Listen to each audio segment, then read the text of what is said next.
screenfiles.com in review. What I'm looking at today are the 5th and 6th episodes of Guillermo del Toro's Cabinet of Curiosities.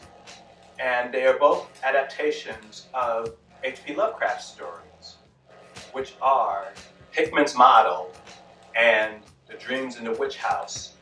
And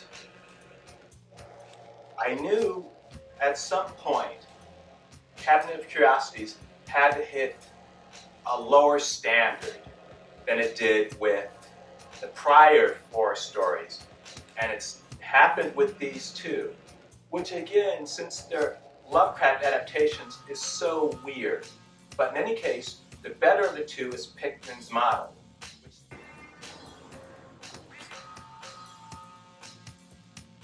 which stars Ben Barnes and Crispin Glover. And this is a story that's been adapted before. For instance, Rod Serling's Night Gallery had an adaptation of Pickman's Model. I remember it being much more satisfying than this. And this takes the approach of an amount of madness and applies it to Pickman's Model, which is to say, his paintings are driving people insane. It's an interesting take. I understand, like anything else, art can be revised and reinterpreted as time goes on. This is not quite Lovecraft's Pickman's Model, but it's an interesting approach to the subject matter. As per usual with stories on Cabinets of Curiosities, it is gorgeous to look at, it's well acted, though everyone seems to be doing accents. I believe it's a Boston accent. And it just falls leadenly on my ear. I don't know if it's bad or not. I haven't spent enough time with people from Boston to know.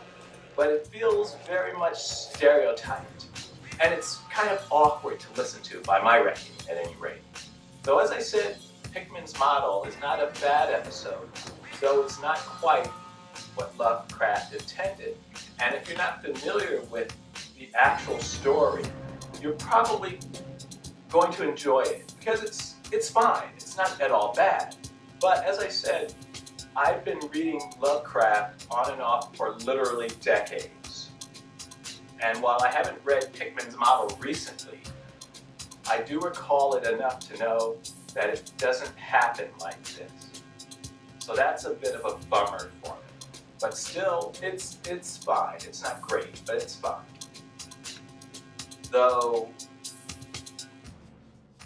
Dreams in the Witch House is also not terrible, though it goes even further afield from the source material.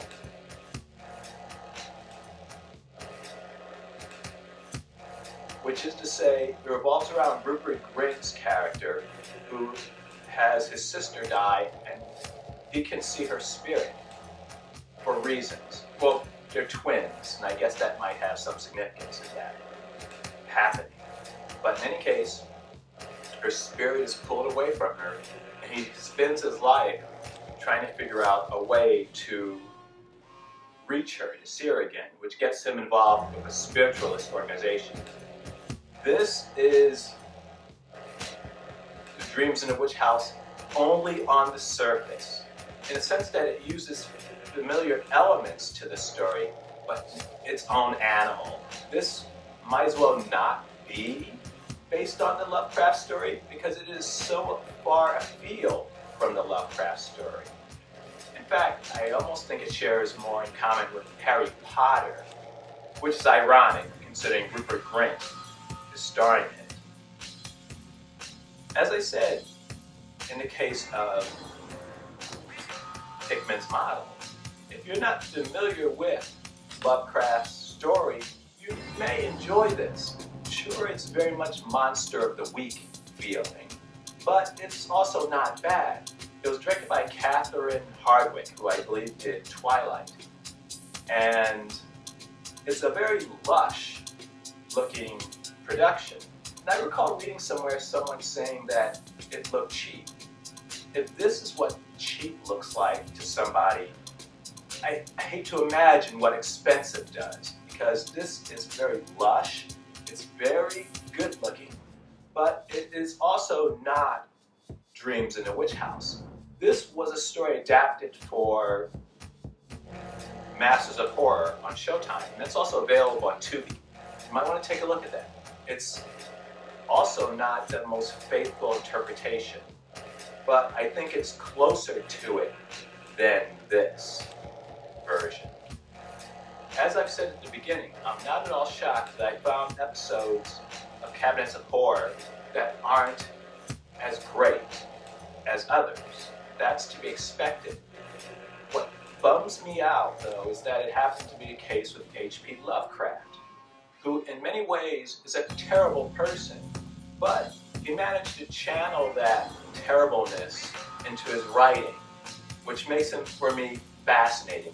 And despite knowing what his thought process was likely like, I still enjoy his work.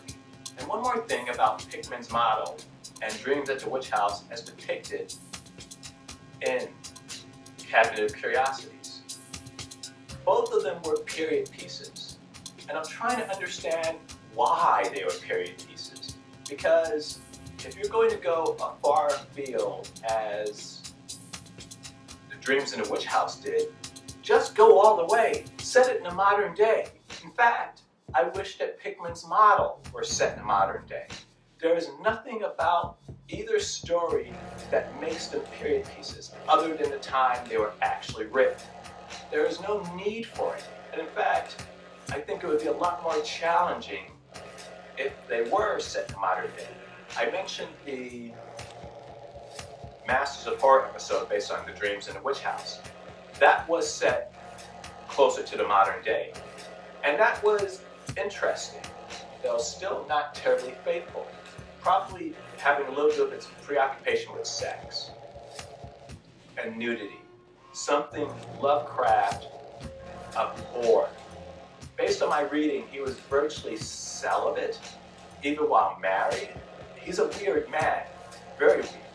And as a result, any focus on overt sexuality in a Lovecraft story is moving far afield because he did not touch it with a 10-foot pole. That sounded weird, though I think you know what I'm saying. In any case, both Pickman's model and the Dreams in the Witch House are fine. Though, as H.P. Lovecraft adaptations,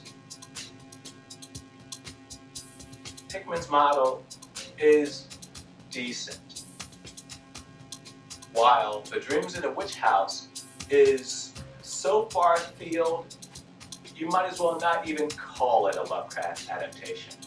So what do you think? This is Brian with ScreenFiles.com and Review. Do you agree, disagree? Let me know down below. And as usual, consider a like or a follow.